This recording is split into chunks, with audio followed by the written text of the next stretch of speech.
you sure?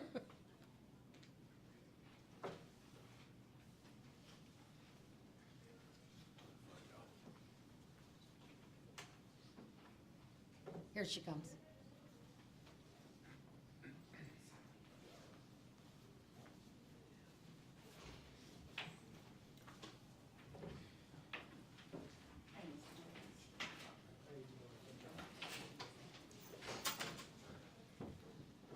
We are on the record with file 23517-FC. Could you state your name for the record, please?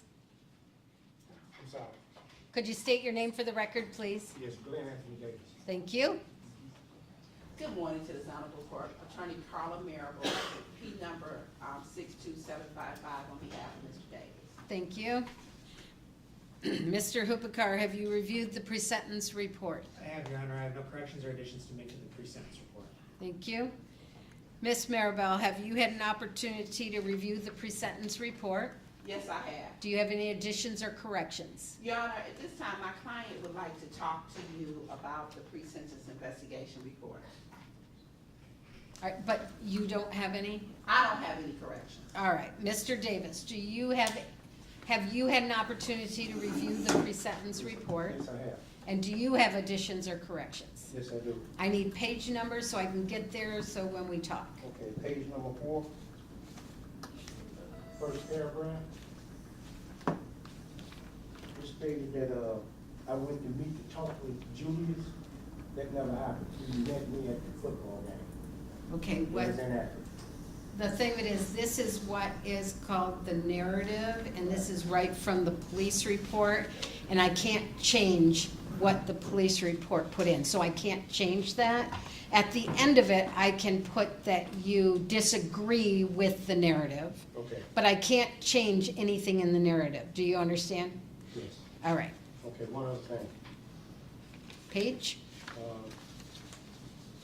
This is in the back. This is a statement from, was written to Judge Mathis. I don't have a clue of who this person is. And so this is a letter, and it's Chrissa Brown. Right. This is a letter that is to the court, and anybody can write a letter to the court for a review. Judge Mathis was the judge that did the preliminary examination, so that's probably why it was addressed to her. I read all letters that come in. If they're in from either the people or the defense, whatever I get, so I can't change those. Those are just letters. You're saying you don't know who it is and you don't want it included? Is that what you're saying? Exactly, because I don't, this is really, from my point of view, is like implying that I was engaged in another criminal activity. That's what he said. Mr. Hubakar? I think that the victim's representative statements and the crime victim's impact statement are properly included in the pre-sentence investigation and part of this record. All right, so I'm gonna deny it because I can't do anything about that. It's allowed. Well, Your Honor, in this particular case, that particular letter, okay, so what the prosecutor said, the victims of the crime, is presented in the pre-sentence investigation report. This letter is from somebody that's unknown. He's not charged with it. The court didn't have jurisdiction over this case.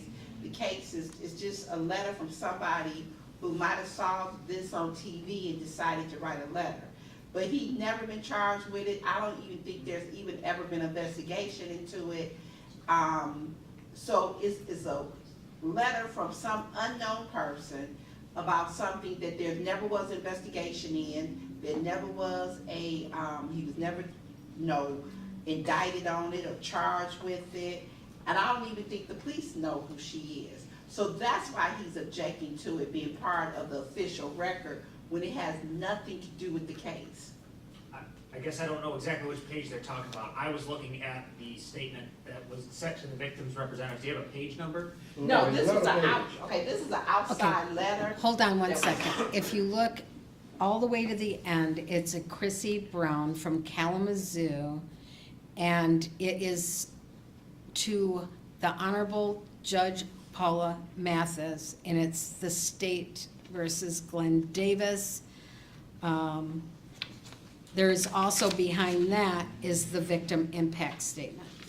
They're saying this letter is from somebody about a whole different I don't have an objection case. with that, Judge. I was talking about the victim impact statement, which is the page that follows that. Yeah, the victim impact statement is, by law, it goes with the information. But this particular letter is, he's never was charged with it, there's never Well, investigation. We'll take it Yeah. out. Okay, thank you. Anything else? Yeah, before you pronounce it? Nope, I'll get to you. Any changes No, for no, the say pre? no, miss. All right, thank you. Anything to say before sentencing? Yes, Judge, I do have a letter to read to the court from Julius Muhammad, the son of the deceased in this case. My dad was the first man I ever loved. He was more than a father to me. He was everything. Everyone is telling me to be strong and keep my head up, but y'all see that the impact my dad had made on this community and the hearts and minds of people across the world. People that only meet with him for a short period of time are sad and crying, so imagine how broken I am. I had him my entire life. The older he got, the wiser he became, and so as he grew, I and we grew together. He could call me and ask for advice, and he would always say, "Son, I'm learning so much from you. Look at my son, Big Bad Farrakhan." When in reality, he was listening to himself, because the words that flow from my voice are his words, just in a more up-to-date version. I would always tell him, "You need some me time," because he always had a child with him. I would call him on his free weekends and ask, "What are you doing?" And he would be like, "Well, I decided to get the boys." I'd be like, "Are you serious?" See, my dad loved his family. He would come visit me and take his grandchildren, and they would go and come back all happy and excited. When you would ask, what did y'all do? They would say they went to the library or went for a walk in the park or did something so simple but so amazing. I'm going to end with this because I can't talk all day about my father. The tears that run down my cheek today are tears of joy. My dad, Julius Muhammad, was a soldier and feared no man, and he was not afraid of death because he was life. He will forever be in our hearts and our minds and truly be missed. Continue to do your part in the community, and my siblings to keep moving the way you do, and he will forever be, and he will live forever through us. Never forget Julius Casey Muhammad. Aside from the statement that was made by the victim representative in this case, Judge, I do have a number of sentencing matters that don't address the PSI but are largely for appellate purposes. Would you like those addressed now?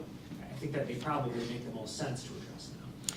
Yes. The people are aware of the numerous phone calls that have been made by the defendant in this case to high-ranking gangster disciple members throughout the United States in an attempt to try to subvert justice and undermine the credibility of the witnesses in an effort to secure an appeal under People versus Youngblood. The people at the time of this trial were aware of no exculpatory information, nor do we have any exculpatory information at this point as it relates to any of the individuals who testified in this case. We are aware that the defendant has had numerous contacts with Joseph Ezell and Brittany Bowlby and DeAndre Johnson, all individuals who were attempting to discredit Dondrell Thomas, who was a crucial witness in this case, by implying or suggesting that the people were aware of his gang membership. The court is aware that being a gang member does not prevent somebody from being a witness in this case. Quite frankly, the people intend on submitting as an appellate exhibit numerous phone calls that were made by the defendant to individuals within this community as well as individuals throughout the country trying to gain additional information to discredit Dondrell Thomas. As it relates to the defendant's appellate rights, the people were not aware of any information that needed to additionally be provided to defense counsel at the time of his trial, nor now, which would bear on the defendant's credibility beyond the defendant's, beyond Mr. Thomas's statements, Dr. Thomas's statements. Furthermore, the witnesses that were called by defense in that Marva was called by defense during the course of this trial, and it was additional information has been learned by the prosecution subsequent to her testimony, in that the defendant had deeded to her a house prior to her testimony, which the people suggest would influence her testimony and provide a bias that would further favor the prosecution's suggestion that she was providing a false alibi. Ultimately, the jury came to the same conclusion that the defendant was providing a false alibi. Given that the defendant was convicted of first-degree murder, we know what the sentence will be as is required by law. The remainder of this argument is placed on the record for appellate purposes. Thank you, Judge. Thank you. Ms. Maribel, anything you'd like to say before sentencing? Your Honor, my client, he believes that he's innocent. He wants to address the court about his innocence, and he does plan to appeal this particular conviction, which is his legal right. I'm unaware about any phone calls or anything. This morning was the first time that I had heard about it, but I also think that sometimes phone calls are taken out of context. People put certain meaning to them, and that's not even what they mean. So at this time, my client would like to address the court, I believe. Thank you. And Mr. Davis, do you have anything to say before sentencing? Yes, I do. First of all, mind if I speak on what he was speaking of? You may. I don't suggest that. If it's going to appeal court, I do not suggest that you do that, no. Address the issue of the trial. Okay, well, all right. The issue Good with- advice. Okay, well, the issue with the trial is, the state put a witness up, and he raised his hand and said that he was being truthful and honest, and he wasn't part of a gang. And I submit to the court today, whether it's you, the prosecutor, whoever want to do it, look at this Instagram, Facebook page, and you will find that he got up there and told a flat-out tale. His Instagram page is 42 Drell, D-R-E-L-L, and it shows him engaged in gang activity and what they claiming they're gangster disciples. These are people that approach me with the information. I didn't seek them out, they sought me out. We're talking about that issue. All right, okay. What I want to address the court on first, before I get into this here, I want to give my heartfelt condolences, belated condolences to the family of Mr. Muhammad and his loved ones and friends. I can't say to them that I know how they feel, because everyone have a different relationship with the person that they hold close and near and dear. So my heart goes out to them for their loss, and I want them to know that. However, I'm going to say this, and it's not to take anything away from what I just said. The state got the wrong person for this crime. With that said, Your Honor, I want to make an oral motion, if I may. Motion for a directed verdict for you to authorize your discretion. Motion for a directed verdict to set aside the jury verdict. Mr. Davis, your attorneys did that at the time of trial. I denied that then, and because you do have an attorney, you can't make motions like that.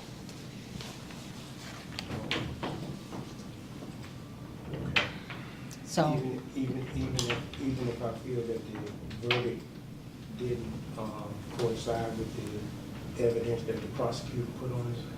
correct. Even if you don't believe that, because your attorney did that for you at the time that it was proper to be done. you can't come back and do it again yourself because it's already been done, it's already been denied. Okay. That's it.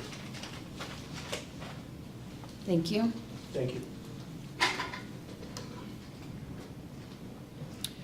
As to charge 3 and charge 4, 2 years to 2 years at the Michigan Department of Correction with 448 days credit, $136 state charge.